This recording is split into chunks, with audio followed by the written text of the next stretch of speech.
गरीब माँ बेटियों के जादुई तवा बैंगन। माँ, ये बैंगन क्यों कटवा रही हो आप? कभी कुछ और भी बना लिया करो। बैंगन की सब्जी खाकर बोर हो गए हैं। हाँ माँ, बैंगन खाकर बोर हो गए हैं।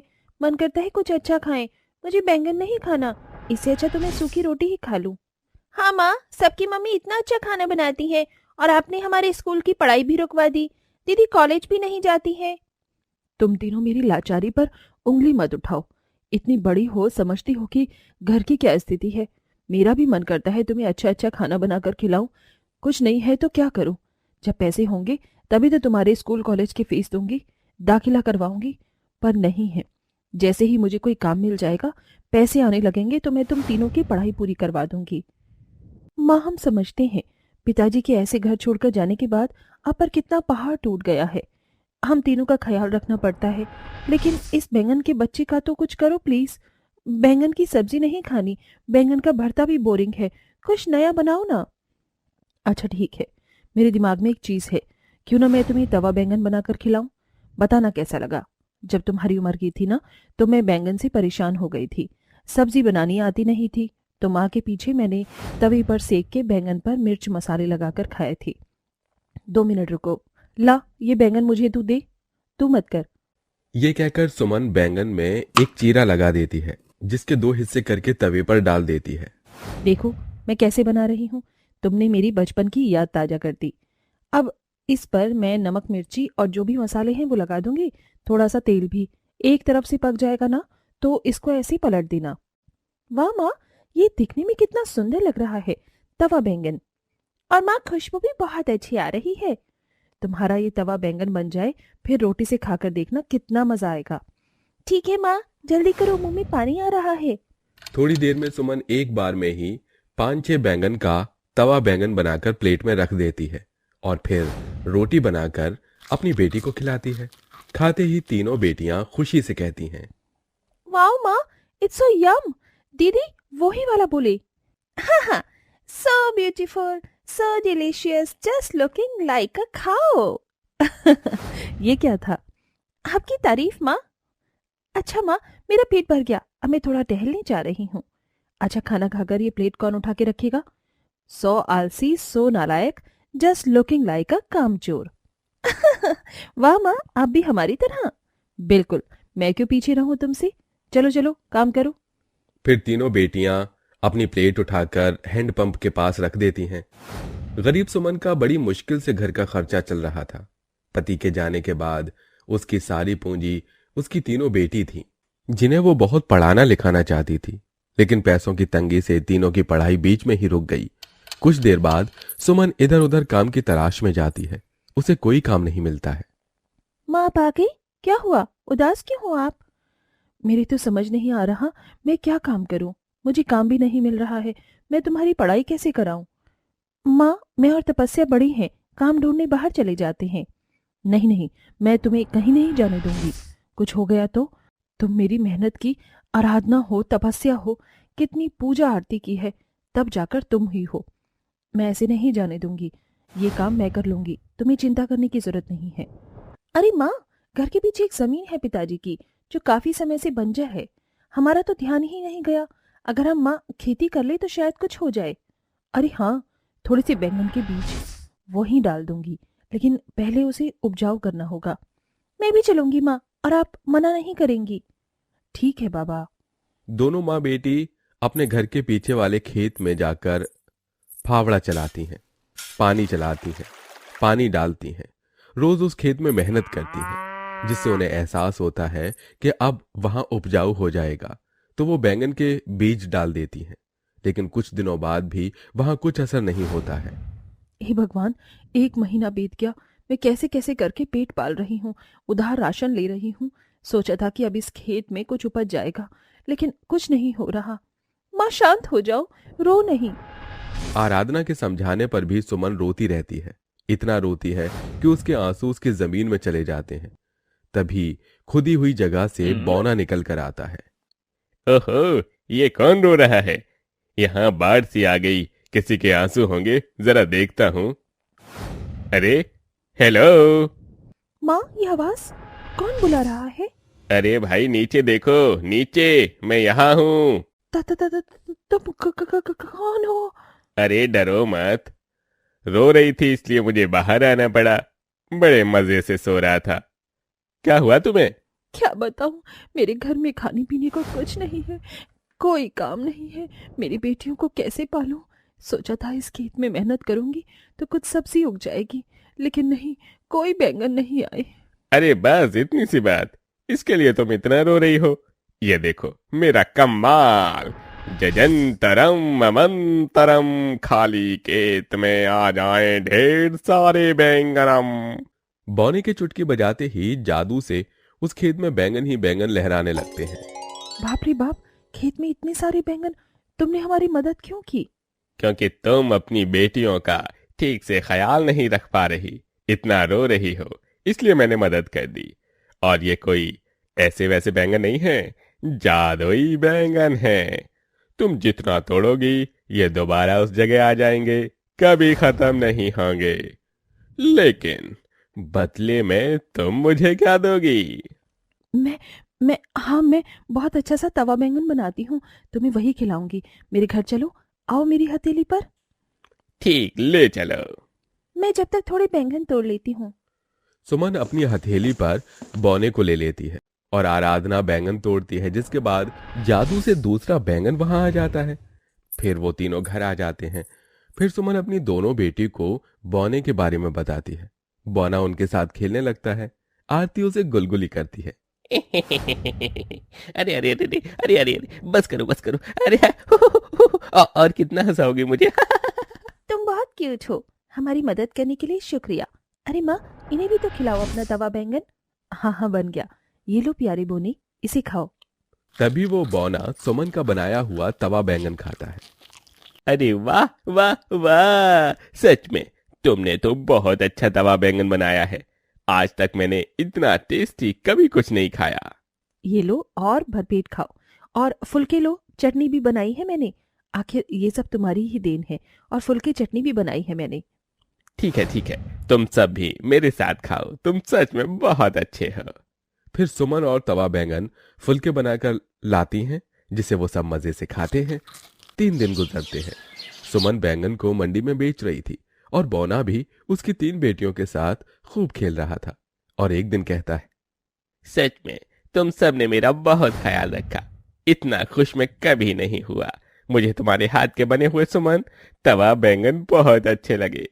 क्या तुम मेरे लिए थोड़े से टिफिन में दे दोगी ताकि मैं बाद में खा सकूं? हाँ, मैं बांध दूंगी, पर तुम क्यों जा रहे हो? यहीं रहो थोड़े दिन और। हाँ हाँ प्यारी बोनी, तुम यहीं रहो ना। नहीं, अब मुझे जाना होगा। सच में मुझे सबके साथ बहुत मजा आया। आशा करता हूँ कभी किसी चीज की जरूरत न पड़े। अगर हो तो मुझे बुला लेना, मैं वहीं मिलूंगा। अच्छा ठीक है, मैं तवा बैंगन लेकर आती हूँ। फिर सुमन उसे तवा बैंगन बहुत सारा बनाकर पैक कर देती है और हथेली पर लेकर उसी जगह छोड़ देती है जहां से वो आया था। उसके बाद सुमन का बैंगन का व्यापार ज्यादा अच्छा चल नहीं रहा था। गिने चुने पैसे ही वो घर ला रही थी। अब तो हमारे पास बैंगन की भी कमी नहीं है, फिर भी बिक्री नहीं हो रही, क्योंकि बहुत सारे लोग बैंगन बेच रहे हैं। अरे माँ, क्यों ना आप तवा बैंगन बनाकर ही बेचो? आज तक किसी ने नहीं खाया, क्या पता आपका जादू यहाँ चल जाए। मैं फुलके बना दिया करूंगी, आप तवा बैंगन। अरे हाँ, वैसे भी टूटे हुए बैंगन खराब होने वाले थे। अगले दिन से सुमन एक रेडी लगाकर तवा बैंगन और फुलके बनाती है, जिसे बहुत लोग खाकर पसंद करते हैं। अरे वाह दीदी, आपके हाथों में तो जादू है जादू। आप सच में बहुत अच्छा तवा बैंगन बनाती हैं। थोड़ी और चटनी दीजिए ना। ये लीजिए। अरे वाह, बहुत कस्टमर आ रहे हैं। ये सब जादुई बैंगन की वजह से हुआ है। पहले दिन ही सुमन के तवा बैंगन बड़ी तेजी से बिक जाते हैं। सुमन जादुई बैंगन खेत से लाकर तवा बैंगन बनाती है, जिससे वो धीरे धीरे मशहूर हो जाती है। उसके घर की स्थिति भी सुधर जाती है। दोनों बच्चियां कॉलेज और आरती स्कूल जाने लगती है। अब वो अपने नए घर में खुशी खुशी रहने लगते हैं। दोस्तों, कभी किसी परिस्थिति में परेशान ना हो, क्योंकि भगवान आपकी मदद के लिए फरिश्ते को भेज ही देते हैं। भेज ही ना मेकअप लगाकर कब तक रास्ता देखूं सजना, मैं पगली नहीं जो साल बिताऊं पिया ओ तेरे बिना।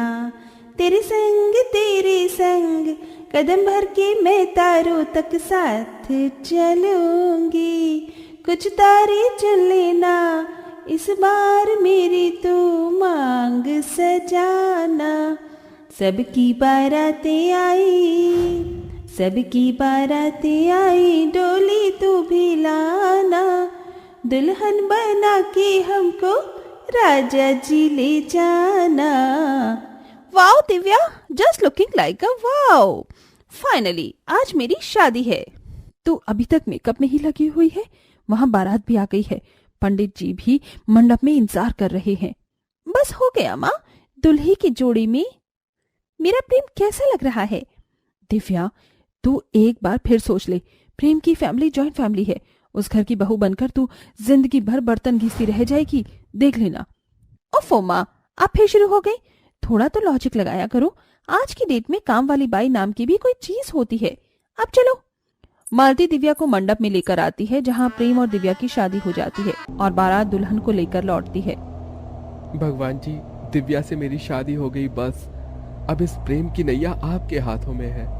प्रेम, क्या बड़बड़ा रहे हो? कुछ भी तो नहीं दिव्या। इतने में घर आ जाता है और पुष्पा दिव्या का गृह प्रवेश कराती है। आओ आओ नई बहू, हमारे जॉइंट फैमिली में तुम्हारा स्वागत है। गृह प्रवेश करके अंदर आ जाओ। मैं तुम्हें सबसे मिलाती हूँ। ये तुम्हारे ससुर जी, ये तुम्हारे जेठ और ये जेठानी पायल, और ये तुम्हारी चाची सास, ये पायल की बेटी मीनू, और ये दादी सास। तो फिर इसे फैमिली का नाम क्यों दे रखा है? सासू जी, इसे तो जिला घोषित कर देना चाहिए। अरे ओ नई बहू, अपनी दादी सास का आशीर्वाद ले। प्रणाम दादी जी। दादी होगी तेरी अम्मा, मैं अपने जमाने की मधुबाला हूँ। इधर आ, मेरे राजेश खन्ना से मिल। दादी माँ, दिव्या थक गई है, इसे लेकर जाऊं? हाँ हाँ, ले जा। जैसे ही प्रेम दिव्या को कमरे में लेकर जाने लगता है, तभी दादी सास उसे गाकर छेड़ती है।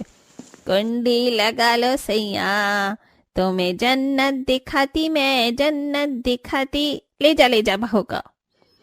पूरा परिवार खा पीकर अपने कमरे में सोने चले जाता है। अगली सुबह दिव्या जल्दी उठ जाती है और रेडी होकर रसोई में आती है, जहाँ पूरी रसोई में गंदे बर्तनों का ढेर भरा हुआ होता है। भैंस की आंख, अब ये क्या भसड़ है? ये किचन है या कचरादान? कितना गंद मचा रखा है। तभी घर की सारी औरतें किचन में आ जाती हैं और गेंदा कहती है, ये लो जीजी, नई बहू तो पहले से ही किचन में है। अच्छा हुआ सासू माँ आप आ गई, लेकिन देखिए ना किचन में कितने सारे गंदे बर्तन पड़े हैं। अब तक बर्तन धोने वाली बाई आई नहीं। तभी ननंद कहती है, बाई?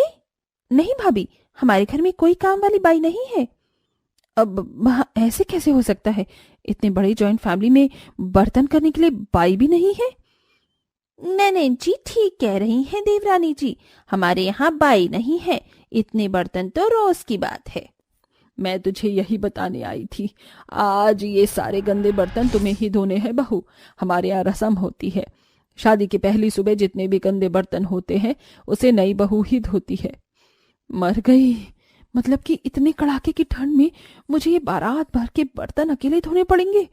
उफ, मेरे तो अभी से हाथ पांव जमने को हो रहे हैं। अरे नई बहू, बर्तन धोने की बात से तेरे मुंह पर 12 क्यों बज गए? बस अच्छे से एकदम साफ से बर्तन धोना, बदले में तुझे नेक मिलेगा। ये बोलकर सभी औरतें किचन से चली जाती हैं और बेचारी नई बहू फंस जाती है, वो भी बर्तनों के बीच। कितने अच्छे मूड में मैं इस किचन में आई थी, मगर इस पहली बर्तन की रस्म ने मूड की माँ बहन कर दी। अब कर भी क्या सकते हैं। चल दिव्या, शुरू हो जा। इसके बाद दिव्या ठंड में कांपते हुए बर्तनों का ढेर मांजना शुरू करती है। तभी प्रेम रसोई में आकर उसे छेड़ने लगता है। Divya darling, good morning. मैं यहाँ इतनी ठंड में बर्तन घिस रही हूँ और तुम्हें गुड मॉर्निंग की पड़ी है? जाओ यहाँ से। चला जाऊंगा, एक किस तो दे दो। देखो, एक तो तुम्हारी जॉइंट फैमिली वालों ने मुझे इतनी ठंड में इस पहले बर्तन की अजीबोगरीब रस्म के बीच में फंसा दिया है, और तुम्हें रोमांस सोच रहा है। चले जाओ यहाँ से, वरना यही कुकर तुम्हारे सर पर मारूंगी। अरे अरे जाता हूँ मेरी माँ। चल बेटा प्रेम, पतली गली पकड़ ले। काफी देर के बाद दिव्या बर्तन मांजकर फ्री होती है। उफ, इस पहली बर्तन की रस्म ने दी इस ठंड में तो मेरी वाट ही लगा दी। दिव्या सभी औरतों को किचन में बुलाती है। अरे वाह जीजी, नई बहू ने तो एकदम साफ सुथरे बर्तन मांजे हैं। हाँ बहू, तूने तो इन बर्तनों की जात ही बदल दी है ना। सचमुच देवरानी जी, तुमने तो बर्तनों को क्या हीरे जैसा चमकाया है, इसलिए अब से तुम ही बर्तन धोना, खाना मैं बना लूंगी। ये सुनकर बेचारी नई बहू का मुंह बन जाता है। हद है, अब रोज रोज मुझे ही ठंड में ये बर्तन घिसने पड़ेंगे, इससे अच्छा तो मैं इन्हें गंदे से धो देती। चल बहू, अब सबके लिए पहली रसोई में गाजर का हलवा बना दे। जी माँ जी। नई बहू गाजर का हलवा बनाती है। उफ, गैस चूल्हे के पास खड़ा होकर अब थोड़ी गर्माहट मिल पाई है। इसी तरह से दिन बीतते हैं और बेचारी नई बहू को रोज सुबह कड़ाके की ठंड में ढेर सारे बर्तन धोने पड़ते हैं, वो भी ठंडे पानी से, जिससे वो चिढ़कर बड़बड़ाने लगती है। पता नहीं कैसा गेंदा फूल ससुराल मिला है मुझे, इन लोगों ने मेरी सही ड्यूटी लगा रखी है। रोज रोज ठंडे पानी से बर्तन मैं ही धोऊं, बस एक आध दिन बर्तनों में झूठा लगा देखेंगे और उसी बर्तन में खाएंगे तो वो खुद कलेश करेंगे। और बस अब मैं और इस जॉइंट फैमिली के ससुराल में नहीं रहूंगी, बस मैं प्रेम के साथ अलग हो जाऊंगी। ठंड में बर्तन धोने से बचने के लिए दिव्या अलग होने के लिए सोचती है और अब जानबूझकर वो बर्तन में जूठन लगा छोड़ देती है। अरे ये कैसी थाली में खाना परोसा है तूने, जरा देख तो इसमें झूठन लगी हुई है। हाँ, मेरी प्लेट में भी गंदगी लगी है, लगता है नई बहू ने ठीक से बर्तन नहीं मांजे। अच्छा चाची जी, अगर ऐसा है तो एक दो दिन आप खुद बर्तन धोकर नहीं देख लेती? जब खुद को इतनी ठंड में बर्फ जैसी ठंडे ठंडे पानी से बारात भर का बर्तन धोना पड़ेगा, तब पता चलेगा। अरे इसको फैमिली क्यों कहते हैं, जिला घोषित क्यों नहीं करते हैं आप? चाचा चाची, सास ससुर, कच्चे जेठ जेठानी, कच्चे बच्चे, सबके सब एक ही परिवार में जमे हुए हैं।